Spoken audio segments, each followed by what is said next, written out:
Businessman Vusimuzi Cat Matlala is expected back in the Alexandra Magistrate Court for continuation of his bail application on Monday.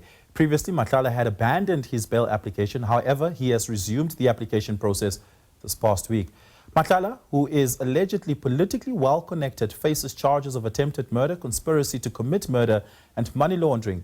The state has argued that the 49-year-old is a dangerous criminal with no regard for human life and that he is a flight risk with a fraudulent Eswatini identity card under the name Vusimuzi Dlamini. However, Matlala intends to plead not guilty on all charges leveled against him, and he insists that the charges against him are baseless. For more on this, we talk to SABC News reporter Neria Hlakotsa. Neria, good afternoon. Thank you so much for joining us here. Briefly take us through what transpired in court this past week.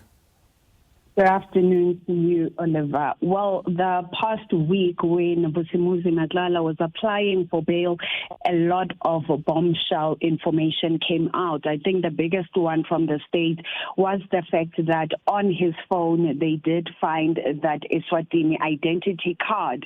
And on that identity card, Vusimuzi is known there as Vusimuzi Dlamini.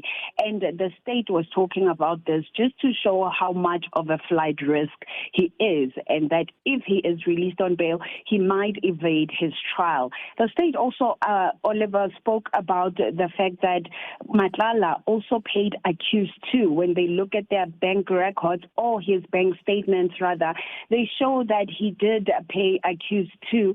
This was just before the attempted hit on his former lover, Hlakotsa. And this is what Matlala is disputing, that the money that he paid accused to was basically not for the attempted hit, but just to ensure that accused two's mother can have a dignified funeral. So these are some of the arguments that are coming out currently now as Matlala is applying for his bail application at the Alexandra Magistrate Court. So the state is trying to link all these accused. You must remember that there is 5 accused, which include Matlala in this case of money laundering, conspiracy to commit murder, and attempted murder. We also heard from the state, however, in court that when Matlala's phone was seized or was found while he was at the Vusimuzi prison, one thing they noticed when they opened the phone was the fact that when the police commissioner in KwaZulu-Natal was holding his media briefing, Matlala was actually watching that. And this ties in basically with what Khwanazi was also saying during the press briefing in terms of how he is so connected. And I think one can imagine that Matlala wanted to hear what Khwanazi would have to say about him. So those are just the gist of what is coming from the state side. But Oliver, we also have the side of the defense.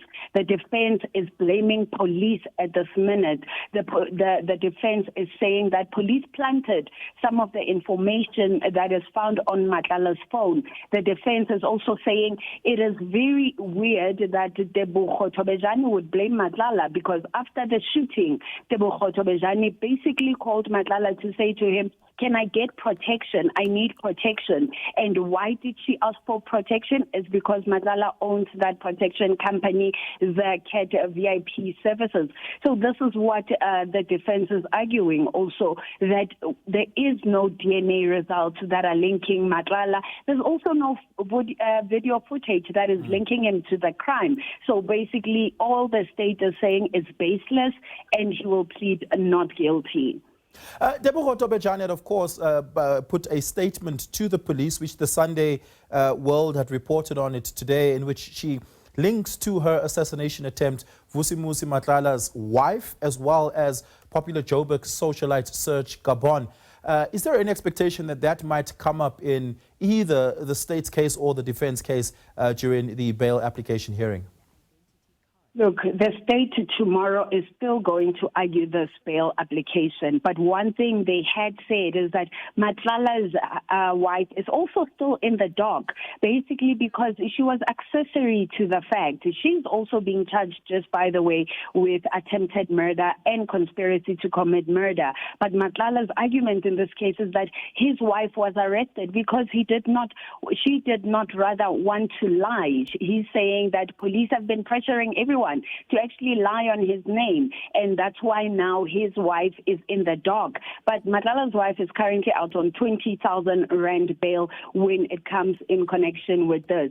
And the state, maybe Oliver, I must also add that they were saying when they received that cell phone from Matlala, they realized there were a couple of names that were there, or people that were trying to call this businessman. And it is weird for the state that you find the likes of Brown trying to call Matlala. They also were saying that there is one name also where this person was basically the person who was following Tebogo around before the actual shooting. So this is some of the information that the state is likely to take out tomorrow as they argue the rest of this bail application. Yeah, Neria, thank you so much for that update. Really do appreciate it.